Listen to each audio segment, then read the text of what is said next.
I came for many good reasons of ideology and theology, but practically, I knew Israel's the future of the Jewish people, and I wanted to be a part of that future. And I knew with a little bit of creativity and hard work, I can help build the next 1,000 years of the Jewish people. How substantive, amazing is that? And this is a goal that we should all have. There's nothing wrong with saying the next 1,000 years. No, right? and that's the story. You know, we're still in the pioneering phase of Israel. That didn't end with Begin and Ben Gurion.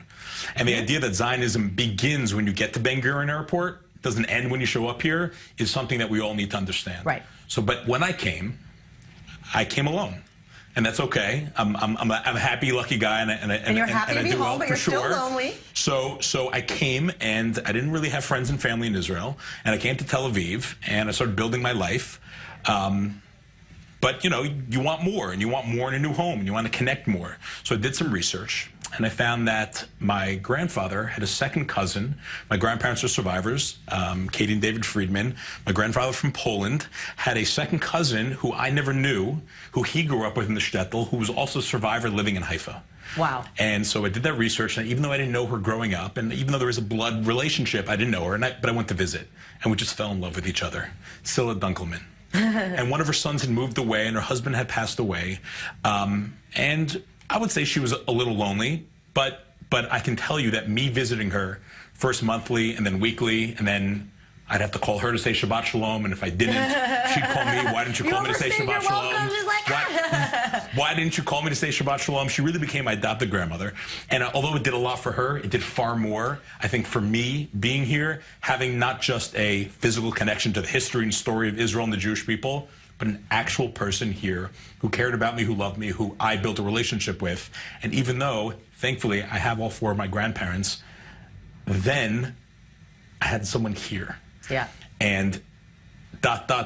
years later, it allowed me to take that model and build it to help thousands of others. Right. So let's get to Adopt a Savta. I mean, it's a brilliant program that you've managed to really, you know, cover a lot of territory. So how does it work?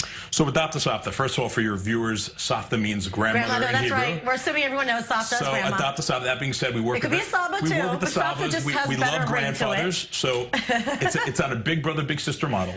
Young people volunteering once a week to visit their lonely Holocaust survivor.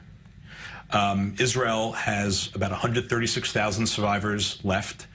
We have about 10 years left or so of survivors even existing, and on average 36 die a day. Wow. And we never hear about. We don't hear about it. We don't have more time. And although they have many problems with food and health care and housing, etc., year after year, and this is something I read 6 years ago that started this organization for me, the simple complaint, the number one complaint, loneliness. Wow. And now loneliness is a disease that affects all of us, of all ages, everywhere in the world. Doesn't matter. It's right. It's always something there, right? But you can imagine, uniquely with the elderly, and even more so. They're literally lonely, you know. And they even don't more have so with survivors, right. without question. So how have you, you know, so how has this program kind of saved you? So it's saved me. It has given me an honorable mission. It has made my life more meaningful just being here. But it's not just me, because now me is literally thousands of other young people who have taken this up as volunteers. I'm a volunteer. This isn't my job. I dedicate this as some of my tzedakah because I believe in the mission. I believe in not just Holocaust memory, but intergenerational connection. Well, and continuity as a result. Without question. Thank you. And it is the simplest, easiest, most beautiful way to help two populations that themselves are lonely. Anyway.